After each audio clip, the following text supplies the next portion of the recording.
Welcome to our second episode of the Turing Rabbit Holes podcast. I'm your host, Gabriel Hesch, and this is also your host, Alex.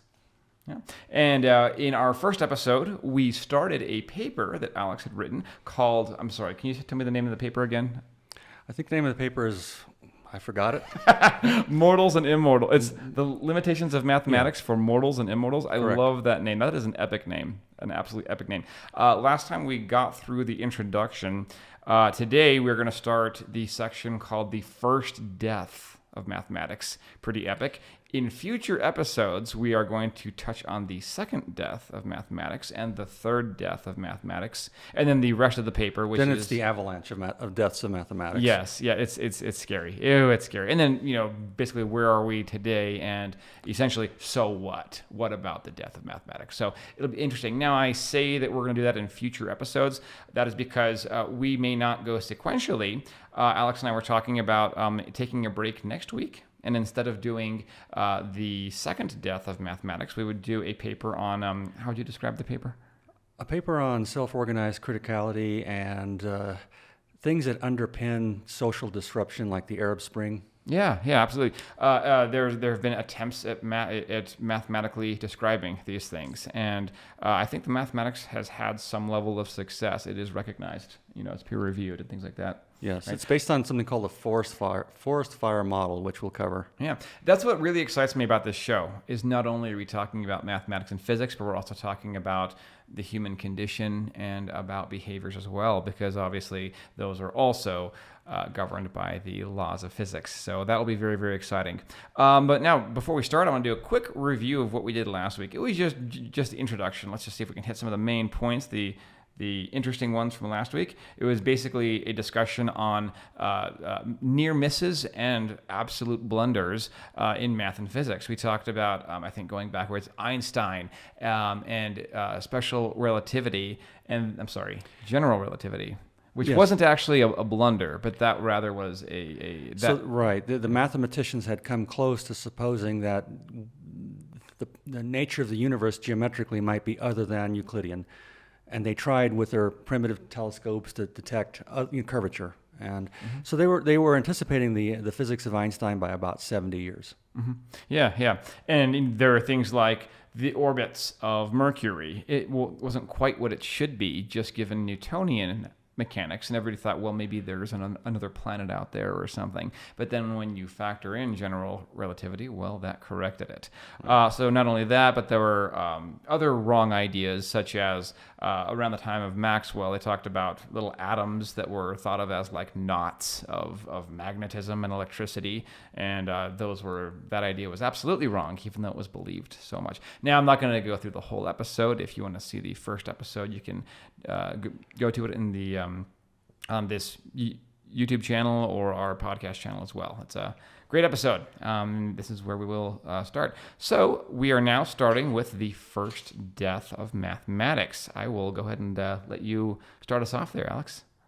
So this begins back in 1807 when Fourier discovered, studying heat conduction, that you can represent f of x, which you might have seen in high school, f of x equals to x squared, or polynomials like that. He realized in 1807 that you can represent arbitrary functions with an infinite sum of sines and cosines. And the way I explain that to my kids as they've grown up is, imagine you had a tuning fork for every frequency, a tuning fork for 1 hertz, for 2 hertz, for 3 hertz, all the way to, say, the limits of our ears, which are about 20 kilohertz, 20,000 hertz, or cycles per second. And if you hit them in the right sequence, at the right timing, you can reconstruct any function. If you're listening to the Ninth Symphony of Beethoven, you can reproduce that by hitting the individual signs or the individual tuning forks, which is really quite a remarkable. You got to cut this out. Yeah. Let me get my voice.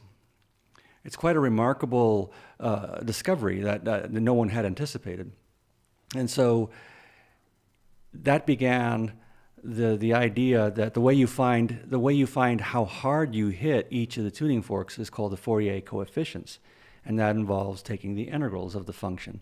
Yeah, for those of you guys who like math, this paper actually gets a little bit hairy into the mathematics. You certainly include the equation. You have the function right here. Also, you had mentioned discussions of what even is a function. That's a major theme of this paper. What's kind of cool is I've got a friend of mine who teaches high school here in New Mexico, high school math, and they always talk about what is and what is not a function itself. And it's kind of interesting because this paper talks about when mathematicians themselves were trying to figure that aspect out as well. Now, regarding the Fourier series and Fourier transformations, there are so many wonderful resources online that you just have to see to really get the full appreciation. I think one of the most famous educational mathematics channels, 3 Blue, 1 Brown, does some fabulous videos of them. I think I'll see if I can find some and I'll put them in the show notes. Also, if you go to any search engine and just type Fourier series or YouTubes. Yeah, there's some great YouTubes as well that really illustrate it. In fact, even with my Breaking Math podcast, we have an applet on our website that also illustrates the Fourier series. So there's just some great stuff. Maybe we'll even insert a few of those into this podcast here. So yeah, I'll just go to the website and I'll include it, in the video here. So the problems began right away with the fact that to discover the coefficients, how hard you hit the tuning forks, requires knowing what integration means. And so people began to ask questions. Can I have a function, which we imagine is a smooth thing going across the XY plane, a smooth curve? What if I cut it? What if it has a hole? Can I still create a Fourier series representation for that function? And so Cauchy studied that. He didn't really discover anything, prove anything, but he set up the problem so that Dirichlet actually was able to find the conditions that on f of x. And he said, well, f of x has to be absolutely integrable, which is a technical idea. It must have bounded variations, et cetera, et cetera. But the bottom line is he discovered that you're fine if you have a function going across a curve, going across the xy plane, you're fine if it has a finite number of cuts. If it hasn't, for some reason you chop off. You imagine going to the whiteboard and making a hole and making another hole, and you make a finite number of holes in the function. It can still have a Fourier representation. So it doesn't have to be perfectly continuous. So that was more sophistication, more understanding of the Fourier series. Okay. Very good. I realize we're mentioning a whole lot of names here. Every single one of these names, from Cauchy to Dirichlet, all of those are in the paper, so you don't have to keep track of all of them. But right, and it's a path, and I do have the dates. Now we've gone from 1807 to 1829. Very good. And that's where it says Johann Peter Gustav Lejeune Dirichlet. I think I said it right. I'm proud of myself. I think you did it. Yay! I'm happy about that. Yeah, that's where he picks up in 1829. And what does he have to say about this? Well, that's what the bottom line was, that third thing, that you can have a finite number of cuts. Oh, very good. That's right. So moving on, then we have the input from George Friedrich Bernhard Riemann. Did I say that one correctly? I think I call him Riemann, but Riemann. I don't think he cares. Yes, it's okay. I've been raked over the coals for my mispronunciation. It's a work in process. It's work in progress. So Riemann, if you've taken a semester of calculus in high school or college, is the guy who came up with the idea that the way we're going to define an integral, and there are many ways to define an integral, is we're going to take a function f of x and we're going to take nice intervals of fixed width and we're going to put rectangles underneath that, and we're going to sum up the rectangles from, say, starting at a position A all the way to B. We're going to sum up the area of that, and that's as an approximation to the area under the curve. And then if you limit the process so that the widths of the intervals gets closer to 0, you get closer to the correct answer. In truth, he had rectangles that went over and under. It would be easier to just go and use a whiteboard, but that's fine. We can do that. Should we do that? Well, okay. We're not ready for that, but fair enough. So that was the idea that, he began to define integral carefully. It was a formalization of the concept of integral. People had just been integrating wildly and mostly correctly, but every once in a while you run into a pathology. Later on in a future episode, we would like to get into integrating a function that is stochastic, that, say, is like a stock. Stock can go up or down stochastically. And how do you take an integral of a function who has a stochastic variable? That's another interesting story later on. Yeah. One of the ways that I describe this with my nieces and nephews, it doesn't work as well anymore, but my nieces and nephews still have access to my old video game consoles, including my original Nintendo that was 8-bit. Whenever you had a hill, a television has a limited amount of pixels, and an old Nintendo has a limited amount of pixels that make that hill. If you zoom into it, in fact, if you still do this on a computer, if you zoom in, you can see that all it is little squares. And, if those squares were infinitely small, that would be a perfectly smooth hill. So that's a way that, a young child who understands pixels could also understand the idea of limits and integrals, which is trippy because it gets into infinities. So, correct. So after Riemann did that work, and he also did work on non-Euclidean geometries, he was one of those mathematicians who was trying to determine if the universe is flat or not. We go to Hermann Hankel. Now we're in the 1870s. The problem has now become more, I would say, ridiculous in the fact that they were beginning to ask the question, well, okay, so we can make a finite number of cuts to the function. Can I make an infinite number of cuts to the function and still have a Fourier representation in terms of sines and cosines?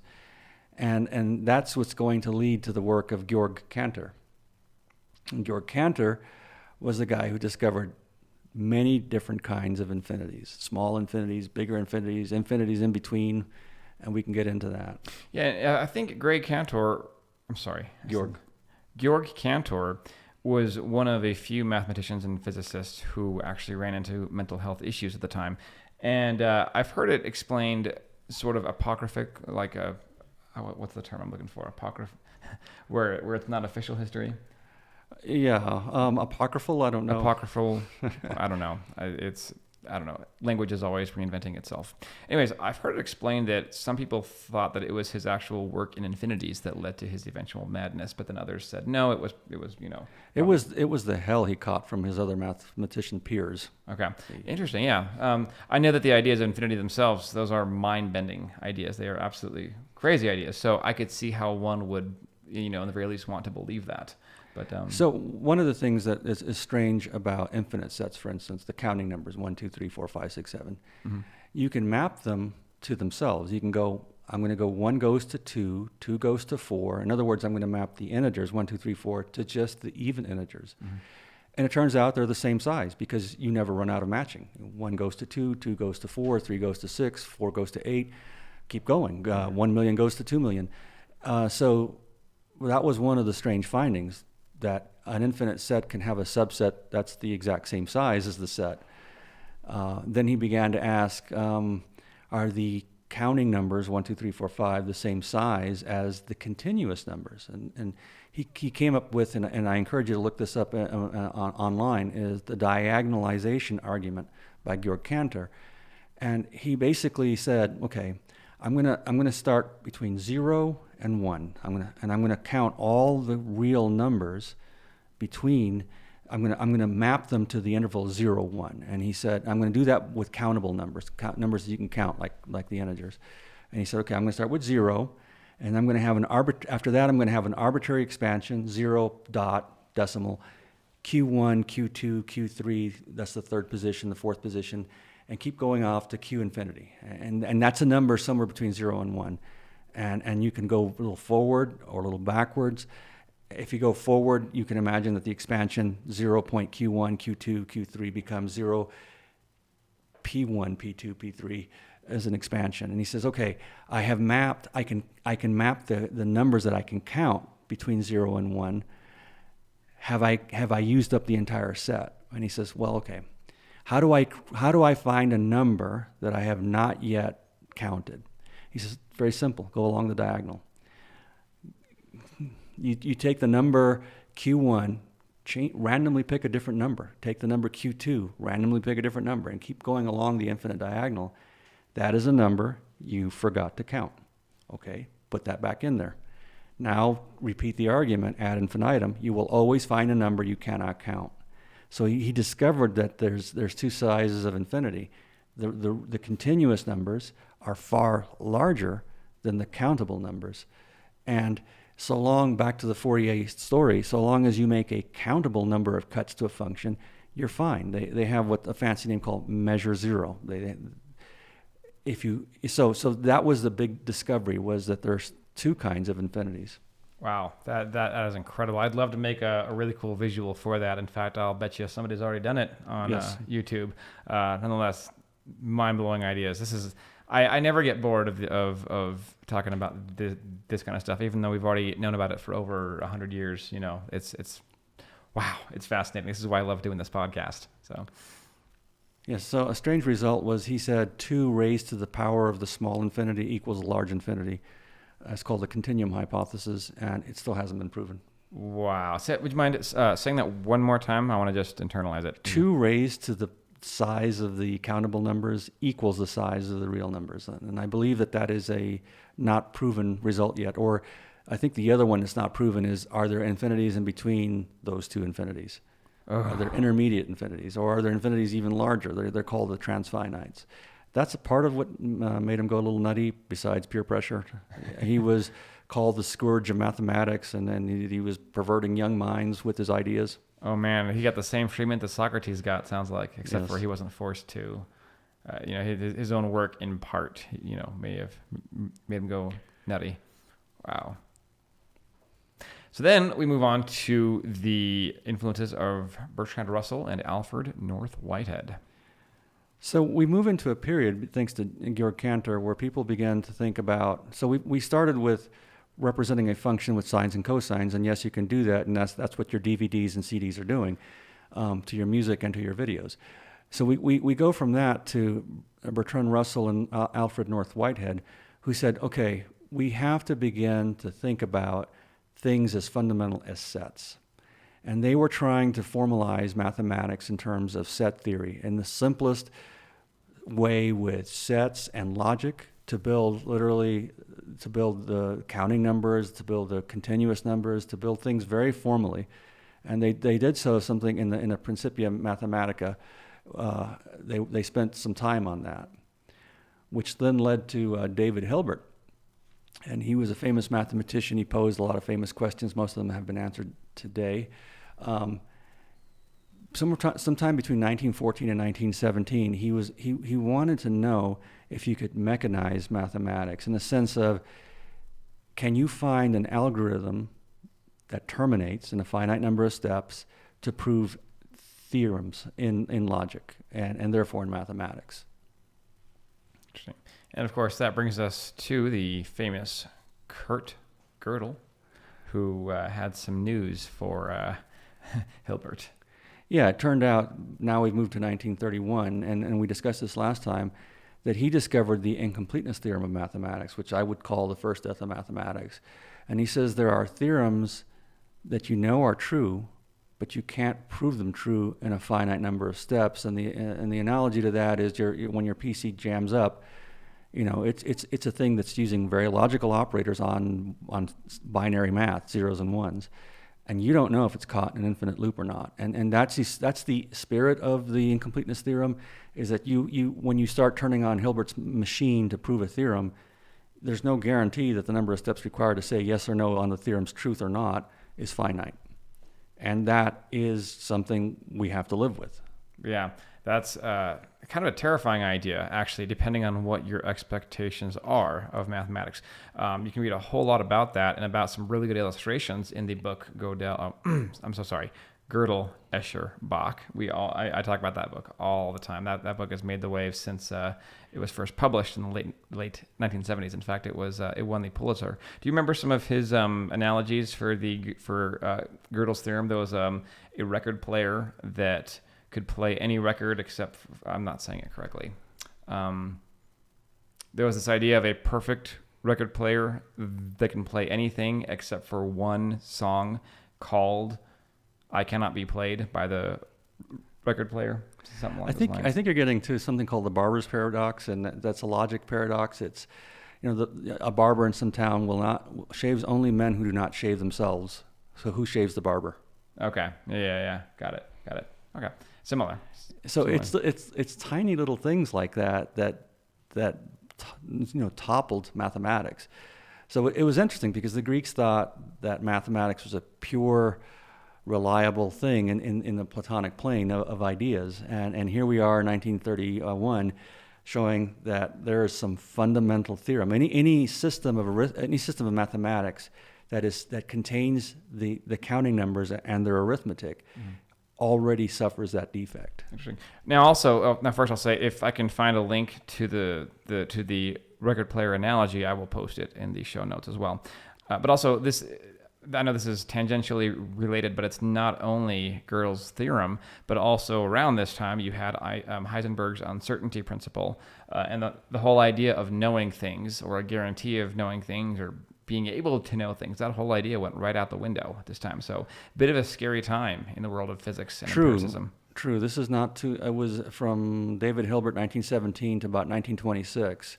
We had the uncertainty principle of Heisenberg come up, and that's a physics uncertainty. And it's actually quite a simple mathematics one. I'm glad you brought it up because it's really part of the Fourier series and Fourier transform mathematics. If it basically says, if you imagine an infinitely long sine wave, say oscillating at a kilohertz, so you hear it as a low bass sound. Imagine that as infinitely long in what they call frequency space. I'm at a kilohertz, and I'm going to do this from negative infinity time to positive infinity time. Then its representation in x coordinates is just a spike saying, hey, I have one value. In reality, so that begins to show the problem. In reality, now I'm going to turn it into a physics problem. Lightning is a very fast event. Imagine you have a whole bunch of radios in your house, and some of them are tuned to one frequency and another frequency and another frequency, and you've covered all the frequencies, pretty well. When that lightning happens outside your house, it happens on a very short period of time, but the energy is spread over a very wide spectrum. So all your radios that tune to different frequencies will pick up a piece of that energy. And that is the essence of the uncertainty principle.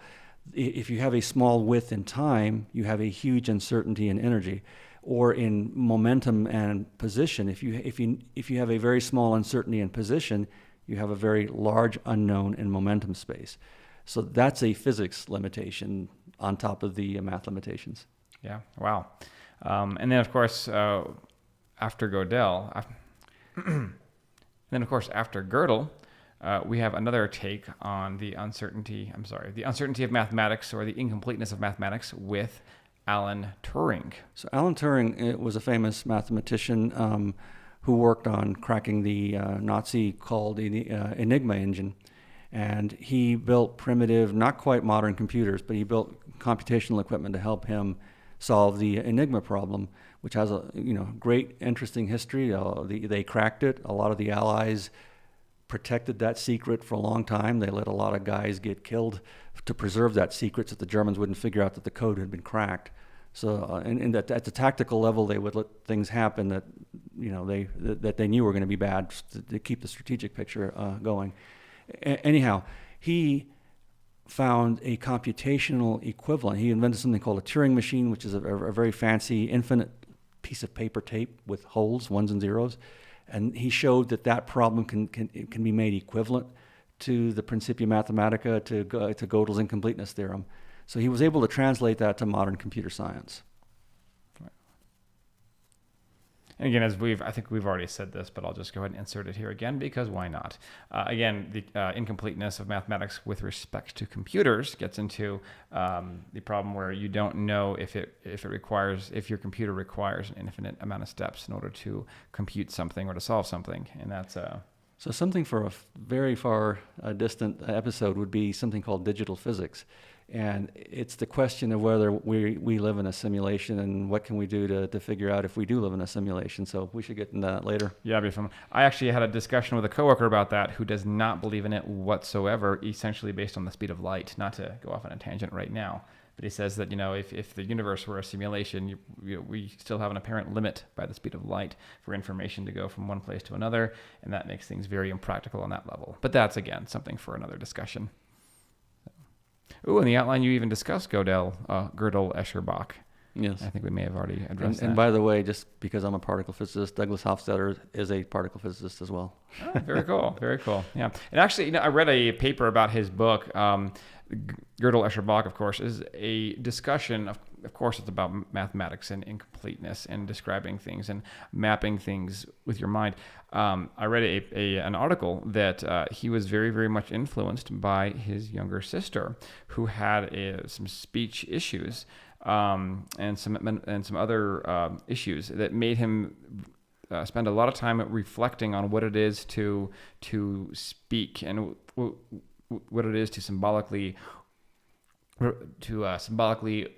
represent things, and what's different between somebody who can and somebody who cannot speak, I guess, the way we would consider healthy, normal speech. I'll put a link to that article as well in this as well, but it's very interesting to see his thought process that led him to create the book Girdle Escherbach. So do we have time to cover the second death of mathematics? I think we do. If this is it, now we've been recording for right now, I don't even have the time. 25 minutes? Okay. So yeah, that's a pretty short episode. Yeah. Is there anything that we need to do as a wrap up? You know what I mean? So this has been the first death of mathematics. Join us next time for the second. Okay. So let's do that. Okay. Cool. So go ahead and terminate. Sure. So this brings us to the conclusion of our discussion on the first part of the paper called The First Death of Mathematics. Join us next time for a discussion on the second death of mathematics. And we will also be discussing things that are not in the paper. We'll be doing things like, what was the one that you suggested? The other paper on the avalanche effect. Oh, right.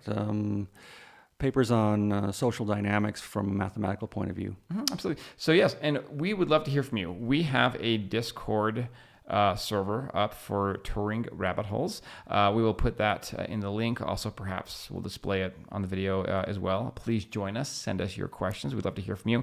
Other ways to get a hold of us. We have a Facebook, facebook.com/Turing rabbit holes. You can also, by the way, feel free to message us on Facebook as well. You can also send us an email at turingrabbitholespodcast@gmail.com. Again, we'd love to hear from you. We'd love to hear your opinions, your thoughts, your ideas. So stay tuned for next time, and please like and subscribe. Let's do a little preview then. Oh, sure. A little preview for next week or next episode would be the second death of mathematics. And that's something that took another 30 years to figure out. And that, I'll just give you the bottom line up front. The realization that you can't even expect math to be consistent. You can start off with some axioms and start developing theorems. Imagine you're in ninth grade proving theorems on plane geometry. There is no guarantee that eventually you will not come up with an inconsistency. Wow.